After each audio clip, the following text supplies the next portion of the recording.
Chers tous, bonsoir Cash, en ce lundi 17 juin 2024. Alors, vous êtes nombreux à m'interpeller au sujet du SAMU social. Je l'ai dit, le SAMU social, c'est un sujet que j'ai évoqué il y a longtemps, bien avant que je ne sois sur les réseaux sociaux. Le SAMU social a même établi ses pénates à Gabon Télévision, c'est-à-dire ils avaient un local là. Et j'ai même profité de cette occasion une fois pour dire et interpeller les responsables des médias publics gabonais, puisque moi-même je fais partie des médias publics.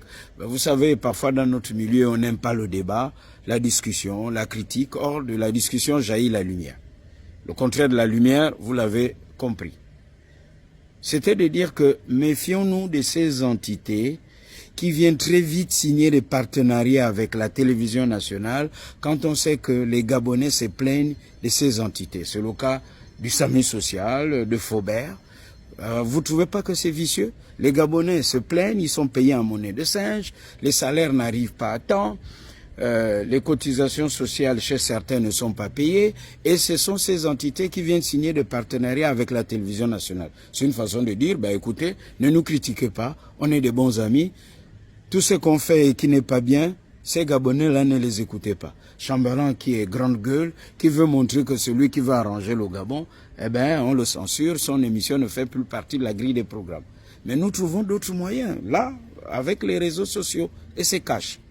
Le SAMU social, j'avais commencé avec ces jeunes Gabonais, infirmiers, le personnel soignant, administratif, techniciens de surface, ou ces jeunes médecins qui se plaignaient.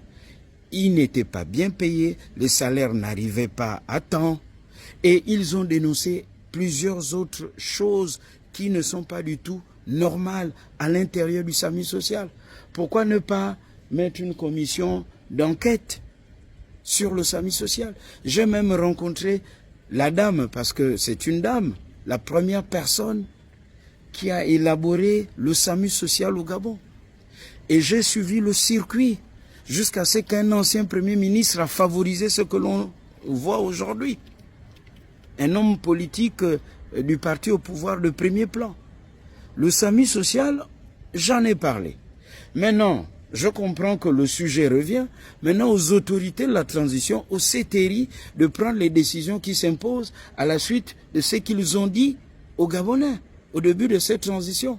La restauration des institutions. Et moi je dis restauration cash. Ce n'est pas un débat de personnes. J'ai été appelé par X, Y, Z. Je dis ce n'est pas un débat de personnes. La preuve, moi je ne parle pas des goûts, des couleurs, des émotions, des sentiments ou de ceux qui comptent fleurettes entre individus et intramuros. Est-ce que vous m'avez entendu parler de ça? Les gens sont des adultes. Mais aujourd'hui, vous ne pouvez pas dire que les Gabonais qui se plaignent, ils se plaignent à tort. Ce n'est pas parce qu'on a mis une dizaine, une centaine de personnes alignées pour dire venez vous soigner que le SAMU social fonctionne normalement. Commencez d'abord même à expliquer aux Gabonais c'est quoi le SAMU social. Il dépend de qui? Comment fonctionne-t-il? Voilà, il y a une surexploitation et ça fait penser à ces églises du réveil. La santé, c'est pas la propagande, non. La santé, c'est pas, ça ressemble pas à, c'est pas moi, à une église où il y a des fidèles et il y a, c'est pas un prêtre, un pasteur ou un gourou. Soyons un peu sérieux, on nous regarde à travers le monde. Ce qui est un peu fatigant pour l'esprit, c'est qu'on est dans un pays, on n'aime pas les débats, la télé est barricadée, on fait plus, je sais pas moi trop dans quoi, du charlatanisme. Voilà. Restauration cash des institutions. Le SAMU social est à restaurer cash. Bonsoir et bonne fin de soirée chez vous. Cash.